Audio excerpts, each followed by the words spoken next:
కొడంగల్ మాజీ ఎమ్మెల్యే నరేందర్ రెడ్డి అక్రమ అరెస్టును బీఆర్ఎస్ ఎమ్మెల్యే సబితా ఇంద్రారెడ్డి తీవ్రంగా ఖండించారు. ప్రజల సమస్యల్లో ఉన్నప్పుడు ప్రజల గొంతుకై ప్రశ్నించడం ప్రతిపక్షాల బాధ్యత అన్నారు. సమస్యలకు పరిష్కారం ఆలోచించకుండా ప్రతిపక్ష నాయకులను వేధించడం ప్రభుత్వ పనిగా మారిందని అన్నారు.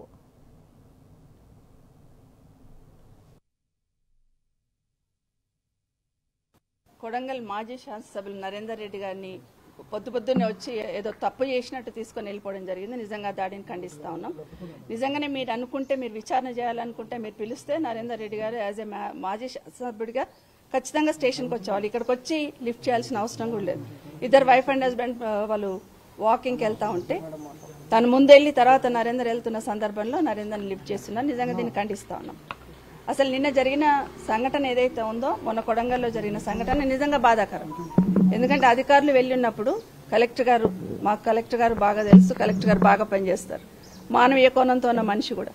కానీ ఆ పరిస్థితులు దారి తీయడానికి ప్రభుత్వం తీసుకున్న అనాలోచిత నిర్ణయాలే కారణమని నేను బాగా దాడి బాధాకరమే.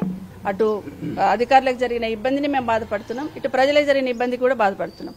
కానీ రెండింటిని పరిష్కారం చేయాల్సింది ఎవరు? ప్రభుత్వం. ఆ దిశగా ఆలోచించకుండా దాన్ని ఏదో కుట్ర ఉందని, దాని వెనకాల ఏదో జరిగిందని ఆ దిశగా ఆలోచిస్తున్న ప్రభుత్వం నిజంగా పొరపాటు చేస్తుంది. నిజంగా ప్రజలకు ఏమి ఇబ్బంది వచ్చిందో అది ముఖ్యమంత్రి గారి ఇలాకా, స్థానిక శాసనసభ్యులు, ముఖ్యమంత్రి గారే అక్కడ ప్రాతినిధ్యం వహిస్తా ఉన్నారు. అక్కడున్న వాళ్ళ ఓట్లతోని వాళ్ళ ఆశ్రయంతో ముఖ్యమంత్రిగా రాష్ట్రానికి అయి ఉన్నారు. మీ ఇలాకాలో మీ ప్రజలు ఇబ్బంది పడుతున్నప్పుడు దేనికి బాధపడుతున్నారు, ఏం కావాలి వాళ్లకు అనేది భరోసా కల్పించాల్సిన బాధ్యత ఎవరి మీద ఉంటుంది? గౌరవ ముఖ్యమంత్రి గారి మీదనే ఉంటుంది.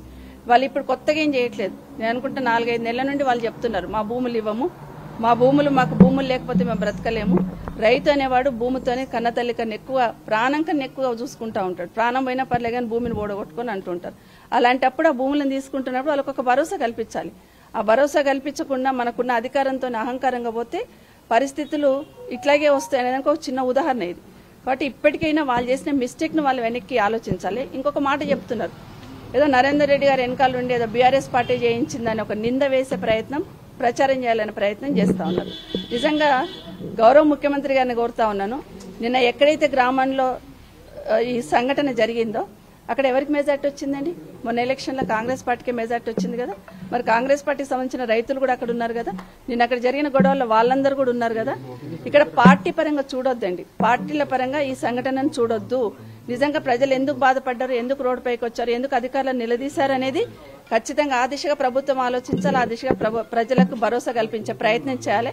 అది వదిలేసి బీఆర్ఎస్ పార్టీని బదలాం చేయాలనో ఏదో ఒక రకంగా చేయాలని ఈరోజు నరేందర్ రెడ్డి గారిని అరెస్ట్ చేయడం జరిగింది. దాన్ని ఖండిస్తా ఉన్నాం. ఇప్పటికైనా ప్రభుత్వం పద్ధతి మార్చుకోవాలి. నరేందర్ని అరెస్ట్ చేసి భయభ్రాంతులకు గురి చేస్తే సైలెంట్ అయిపోతారేమని ఆలోచిస్తున్నారేమో ముఖ్యమంత్రి గారు. ఎట్టి పరిస్థితులలో రాష్ట్రంలో ఎక్కడ ఏ చిన్న సమస్య ఉన్నా, ప్రజలు ఇబ్బందులు పడతా ఉన్నా ప్రజల గొంతుక బీఆర్ఎస్ పార్టీ అవుతుంది. ఖచ్చితంగా ప్రశ్నిస్తూనే ఉంటాం.